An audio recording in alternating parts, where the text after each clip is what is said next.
esteemed colleagues, we're gathered today as part of our solemn duty to uplift and protect the welfare of our people by ensuring that this 2026 budget will be a million light years away from the controversial 2025 General Appropriations Act, tagged as the most corrupt, the most scandalous, and the most anomalous budget the Philippines has ever had in years.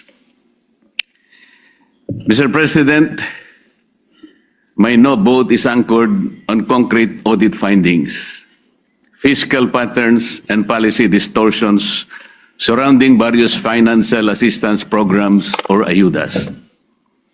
I may not be part of the bicameral conference committee, but I have faithfully participated in scrutinizing critical aspects of this budget.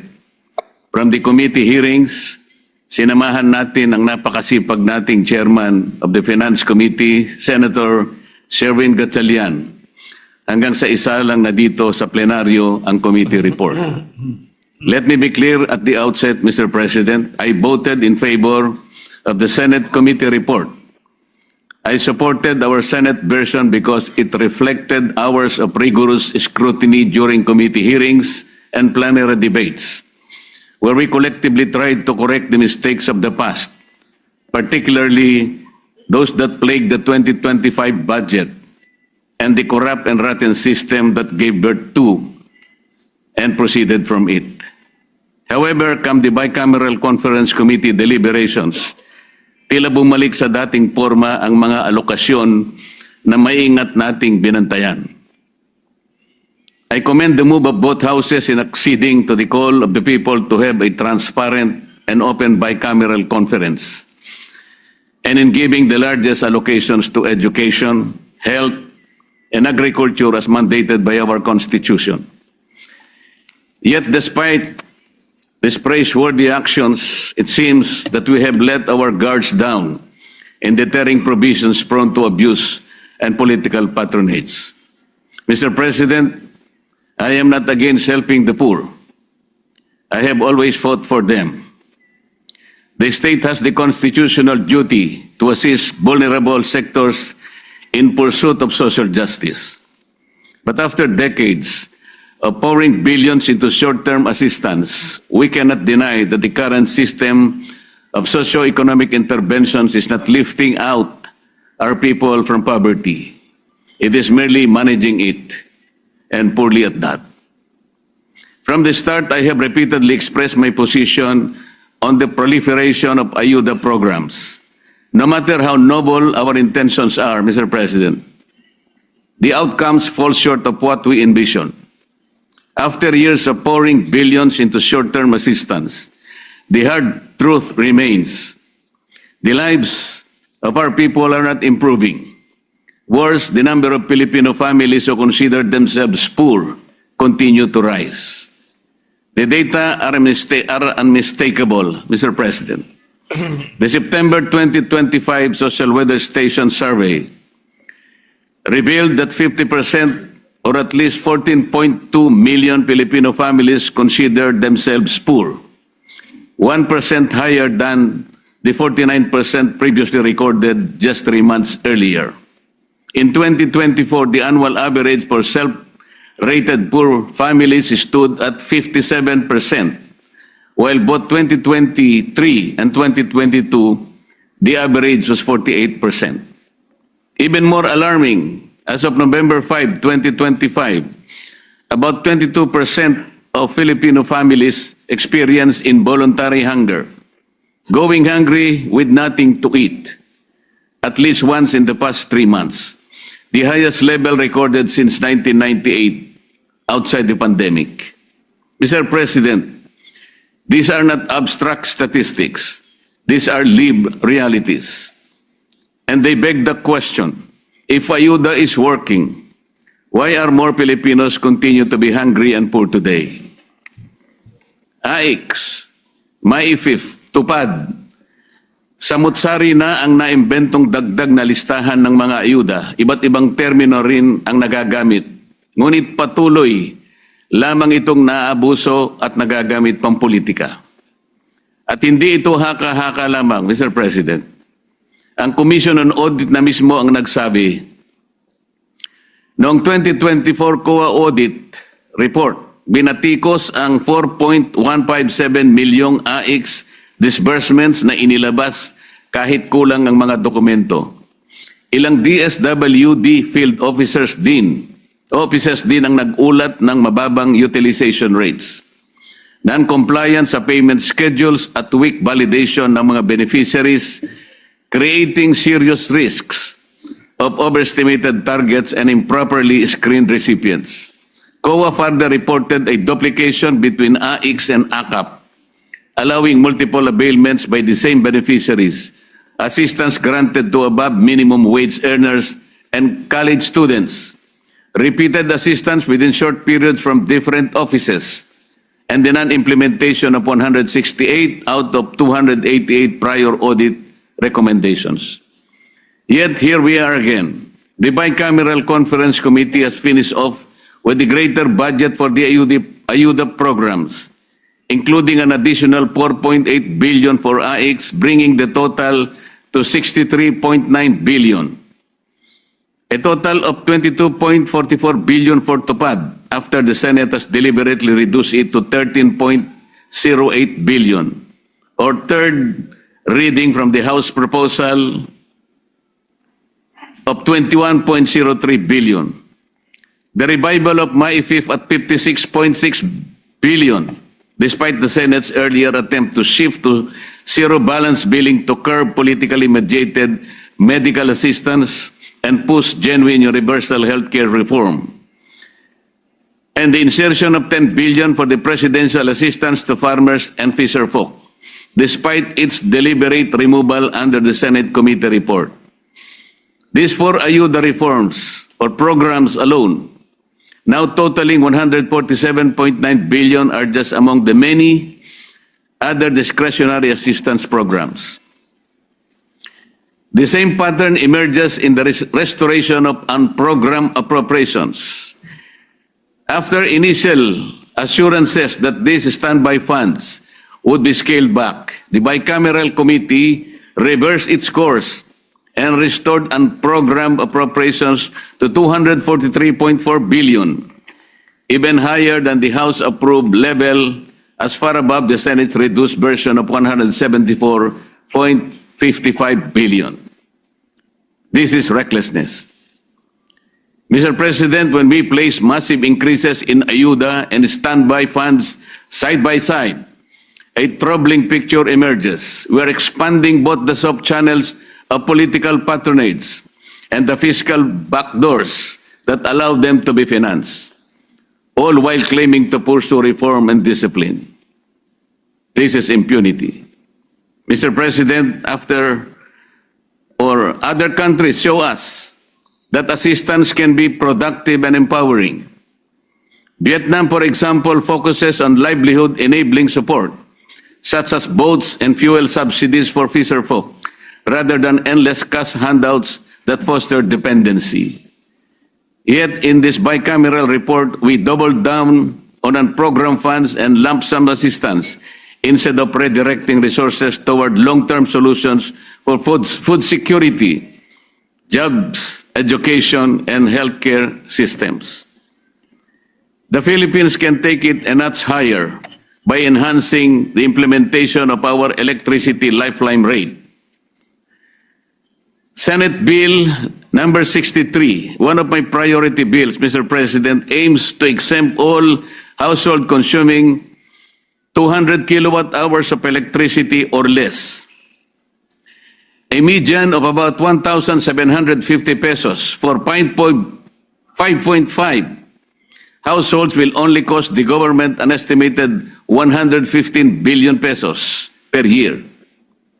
This provides for a more transparent and targeted assistance for qualified individuals. It should be pointed out that under the 2025 GAA alone, Mr. President, 194 billion worth of ayuda was set up for the beneficiaries of PORPIS, MAIP, AIX, TUPAD, and ACAP. Senate Bill 63 can lead the way for the re-evaluation of these programs in the future and hopes for lesser reliance on these unviable interventions. After deliberate consideration and this submitted bicameral conference committee report on the disagreeing provisions on House Bill 458, it is with heavy heart that I cast my no vote, Mr. President. I hope that my good friend Senator Sherwin Gatchalian will find it in the goodness of his heart the reasons why I am objecting to this bicameral conference report. Masakit ang loob ko na mag-object dahil kasama niyo akong nagumpisa at nagsimula sa pagbusisi nitong 2026 budget. But I stand my ground for the conviction against the chance of possible abuses of the budget. Despite all the protective measures instilled in this budget, there is the ever-present danger of loopholes in the wordings that may be exploited. An uncomfortable reminder that safeguards on the paper do not always prevent abuse in practice. Matuto na tayo sa mga multo ng kahapon. Huwag na nating bigyan ng pagkakataon na maulit ang mga anomalyang hanggang ngayon ay hindi pa napapanagutan at nagdulot ng puot sa ating mga puso. Maraming salamat, Mr. President. Senator Robin Padilla. And Camarines Norte. Maraming salamat po, Ginoong Pangulo at sa ating pinunong mayorya. Assalamualaikum warahmatullahi wabarakatuh. Ginoong Pangulo at sa ating pong mga iginagalang na senador, nagpapasalamat po ako unang-una sa ating liderato, kabilang na po sa ating Senate President Vicente Sotto, sa ating pong Senate President Pro Tempore Ping Lacson, sa ating pong Majority Leader Mig Subiri, at sa lahat po ng mga namumuno sa ating liderato, lalong-lalo na po kay Senador Win Gatchalian bilang Chair ng Finance Committee. Sa loob po ng aking 3 taon dito, masasabi ko pong siya ang pinakamagaling, pinakamahigpit, pinakamaingat at masigasig na tumayo bilang Finance Chairman po natin. At ako po'y nagpapasalamat sa liderato sa pagsusulong ng mga inisyatiba para sa mas malinaw at transparent na proseso ng budget ngayong taon. Taus-puso rin po ako nagpapasalamat na naipasa ang aking mga isinulong na karagdagang pondo sa NCIP, NCMF at Supreme Court para sa pagtatatag ng mga karagdagang Sharia courts na malinaw na nagpapakita ng malasakit ng Kongreso sa mga sektor na ito ng lipunan. Gayunpaman, malinaw naman po na ako po ay nasa minorya. Kaya kami po, kasama na po si Senator Marcoleta, ay bumoboto ng no sa ratifikasyon ng BICAM report para sa House Bill number 4058 on General Appropriation Bill. Malaki po ang paggalang at tiwala ko sa aking mga kasamaan, ngunit meron lamang po akong mga punto na nais ihayag. Una po, sa aking pong pagtantya, ay meron pa rin pong mga hindi klarong alokasyon ng pondo, lalong-lalo na po sa ayuda. At ganun din po ang pagiging Manila-centric ng budget. Ngayon po, ang Mindanao ay nakakakuha lamang po ng 15% sa buong budget. Ikalawa, bagamat naipanalo po natin sa Senado ang kapakanan ng mga katutubo, ako po'y naniniwala na kulang pa rin ang pondo para sa sektor ng mga katutubong pamayanan na lagi pong pinagmumulan ng kaguluhan, ng rebelyon at terorismo. At panghuli, nitong nakaraang Pasko, Petsa 23, lumabas pong aligasyon na di umano'y nagkaroon ng insertion ang lahat ng mga senador sa 2025 National Expenditure Program. Ang isyong ito ay naging sentro ng malawakang talakayan at nagdulot ng kawalan ng tiwala ng publiko. Dapat po nating linawin na alinsunod sa ating konstitusyon, ang proseso ng budget ay nagsisimula sa executive. Ang paghahanda ng budget o ang National Expenditure Program, na kilala rin bilang President's Budget, ay kapangyarihan ng Pangulo na ipinagkaloob ng saligang batas. Ang tungkulin at kapangyarihan ng Kongreso na binubuo ng Kamara at Senado sa paggawa ng batas para sa budget ay nagsisimula lamang matapos isubmit ng Pangulo o ng Executive ang NEP sa Kongreso, kasunod ng kanyang State of the Nation Address. Malinaw po na pagdating sa NEP, wala po dapat pangingialam ang legislation sapagkat ito ay pawang kapangyarihan ng sangay ng Executive. Hindi ko po lubos maunawaan kung paano pong naisama ang aking pangalan sa listahan ng mga di umunoy nagkaroon ng insertion sa pondo ng DPWH sa ilalim ng 2025 NEP o tinatawag ngayong Cabral's List.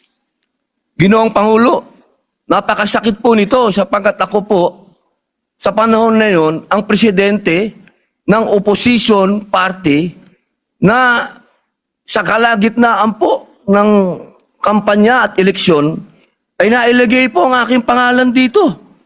Ito po'y napakasakit po para sa akin. Dagdag pa po rito, nariyan pa po ang agam-agam na maaaring muling maiuwi sa kategory ng for later release ang malaking bahagi ng budget. Partikular na ang amyendang ating inihain sa bulwagang ito.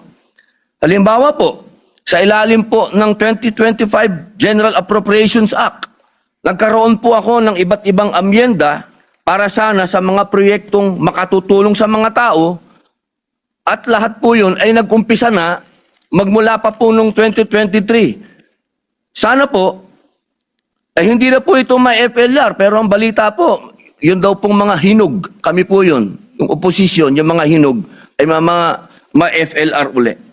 Kung ganito lang din po ang mangyayari, hindi ba't parang nasasayang lang ang paghihirap at pagsisikap natin sa deliberasyon? Ang FLR ay bahagi ng proseso, pero nagresulta ito ng pagkaantala sa agarang benepisyo para sa mga nangangailangan nating kababayan, lalong-lalo na po yung nag-umpisa ng mga proyekto. Ang deliberasyon at pag-aproba ng pambansang budget ay isang malaking responsibilidad ng legislation na hindi dapat pinababayaan. Huwag sana nating hayaan na ang reputasyon ng Senado at ng buong institusyon ng Kongreso ay masira dahil sa pagkakaroon ng mga aligasyon at kontrobersya. Kung ang mga ito ay hindi tutugunan at itatama, mababaliwala ang maraming buwan, mahabang araw at gabi na ipinuyat at ginugol ni Senator Win Gatchalian upang busisiin ang budget ng bawat ahensya ng gobyerno. Nais ko din pong kunin ang pagkakataon na ito upang ipahayag ang aking mungkahi para sa 2027 budget upang maiwasan ng anumang iskandalo. Una, marahil ay napapanahon na upang makonsidera ang pag-amyenda ng ating saligang batas. Naway maisang-alang-alang ng ating kasama, Senador Kiko Pangilinan bilang tagapangulo ng Committee on Constitutional Amendments and Revision of Codes, ang pag-update sa mga probisyon ng konstitusyon, lalo na po patungkol sa kapangyarihan ng legislation sa pag-amyenda ng budget. Baka maaring pag-aralan kung nararapat nating alisin ang kapangyarihan ng legislatura na mag-amyenda ng budget dahil nakita nating madali itong maabuso ng mga gahamang nasa pwesto o di kaya'y patibayin ang mga limitasyon sa kapangyarihang ito. Pangalawa, batid ko pong matagal na proseso ang pag-amyenda ng saligang batas dahil sa usapin ng voting jointly at voting separately. Kaya muli, isinusulong ko ang aking panukalang batas, ang Senate Bill 1299 o Mahiya Namang Kayo Act na naglalayong ganap ng alisin sa ekwasyon ang panghihimasok ng mga mambabatas sa pagtukoy, pagpopondo at pagpapatupad ng mga proyekto.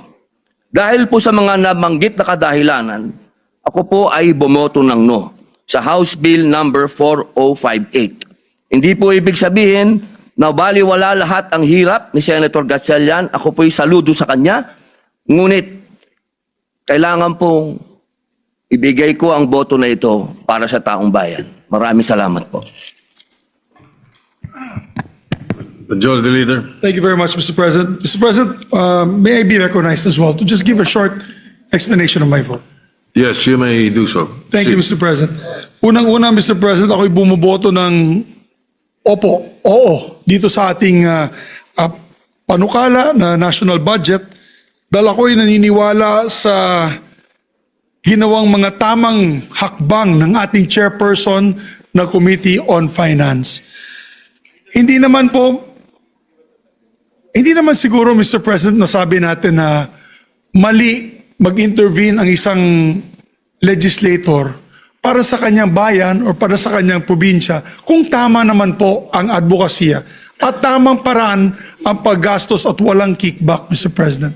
Gagamitin ko pong halimbawa ang Bukidnon. Alam po ni Senator Gatchalian ito at mga kasamahan ko dito.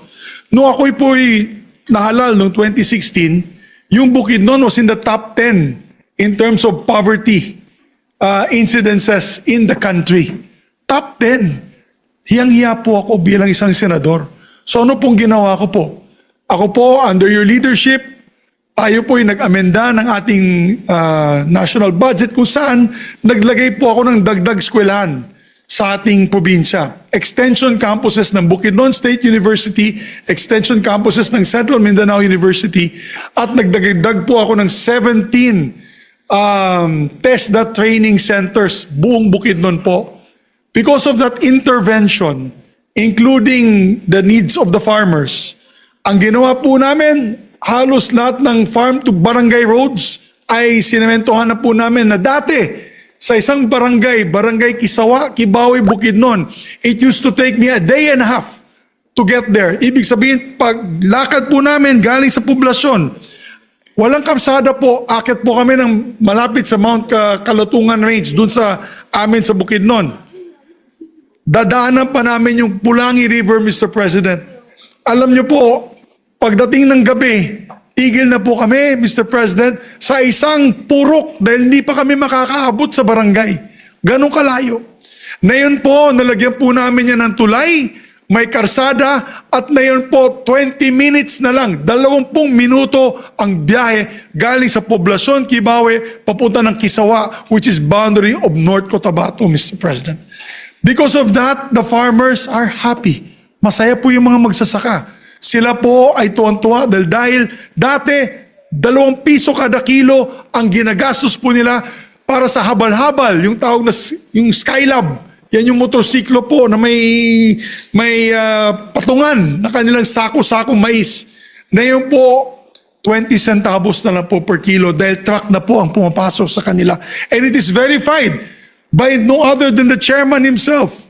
There is a COA report from Bukidnon that the farmers, 96% of the farmers are extremely happy dahil tumas nga income nila, dahil bumaba po ang cost of delivery ng kanilang mga produkto from the town to the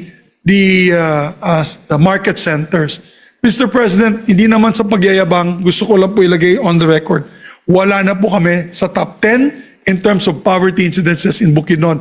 We are not even in the top 20, Mr. President, because of the interventions we did almost 10 years ago. So ang ibig po natin, at yung Bukidnon po is number 1 now. Agricultural province of the country, 7.5% GDP ang binibigay po natin in terms of agricultural growth in the national GDP for agriculture. We beat Nueva Ecija. Nueva Ecija is only 5.5%. So Bukidnon po, we produce pineapples, bananas, sugarcane, palm oil, corn, the second largest producer of corn, the second largest producer of cassava, number 1 producer of pineapples, second largest producer of sugar. Ang punto ko po, Mr. President, palagi po kami nag-uusap ng aking silingan, aking kapitbahay dito sa plenaryo, si Senator Ping Lacson.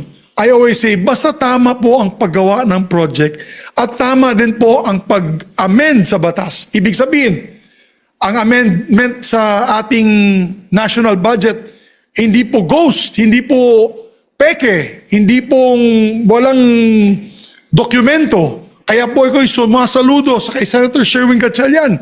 Dahil na yun po, bago natin magawa itong amendment na ito, kailangan may barangay resolution, may municipal resolution, at pag malaking halaga, Mr. President, meron pang RDC, Regional Development Council resolution, at yung ating tinatawag na agency request. So napakahigpit po na yan, Mr. President. And then to make sure na walang kickback, so tinanggal na natin yung notion na may ghost project. Kasi ito po na yun ay talagang recorded na at hinihingi ng mga bayan na itong mga proyektong ito. Pangalawa, Mr. President, pinababa nila ang cost of production nito mga kalsadang ito. In other words, yung costing. Kasi dyan po pumapasok yung kickback. Ino-overprice ng mga contractor para maibigay po kickback sa mga politiko. Kaya tama pong hakbang na ginawa po ng ating mahal na finance chairman at mga kasamahan nila dito sa Senado at sa Bicameral Conference Committee na hindi sila pumayag na ibalik yung overpriced pricing nito mga projects na ito. Dahil po dyan, matitigil po ang pagbigay ng kickback. Ginawa po yan ni Secretary Singson. Kaya ako believe kay Secretary Singson. He did it once. What he did was off the top, tinanggal niya 10%, Mr. President, of all the budget items. Dahil dyan, nagsabi na mismo ang mga contractor na pag nagbigay pa kami ng kickback, wala ng project na may tatayo. Nahihiya pa sila noon, Mr. President. Kaya yan yung tama na ginawa nating hakbang. Talagang binagsak natin ang cost of production of these bridges, roads, and all these other projects para matigil na po yung kickback na yan. But properly done, Mr. President, our country deserves a chance to grow. Mindanao, Visayas, and Luzon. Properly done. That's why now the ball is in the hands of the executive, Mr. President. To all the secretaries where the funding is going to, resist the demands of the politicians, resist the demands of the legislators to fix the bidding process. Dapat yan, maging transparent na yung bidding process para pagka ganun, Mr. President, talagang mahihirapan na ang corrupt sa ating bansa, Mr. President. So the ball now is with the executive.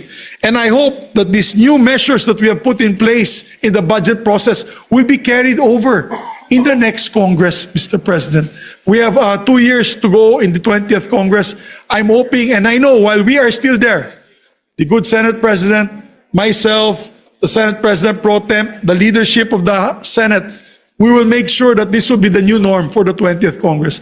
Sana po pagdating sa 21st, 22nd, and 23rd Congresses, ganito pa rin ka-transparent ang gagawin nila, Mr. President. This should be the new normal for the budget process. So, mabuhay po, Mr. President. I vote in favor of the measure, and I thank the chairperson and the Bicameral Conference Committee members with their steadfast leadership to make education, because it is proven in Bukidnon, education the key factor in developing our country with the highest ever budget of over 1 trillion pesos. Maraming salamat po, Mr. President. Thank you, Majority Leader. Mr. President, What about Senator Lito Lapid? Senator Lito Lapid may want to say a few words. Ano, okay na daw. Sabi niya, But he votes in no favor. words can explain his happiness, Mr. President. Yes. He is happy for the budget. So, Mr. President, with that, we already ratified. These are only explanations of votes. We move that we adjourn session until 3 o'clock in the afternoon, Monday, January 26, 2026. I so move, Mr. President. Any objection? There being none, the session is adjourned until 3 o'clock in the afternoon of Monday, January 26, 2026. Happy New Year, Mr. President. Happy New Year. Happy New Year to everyone.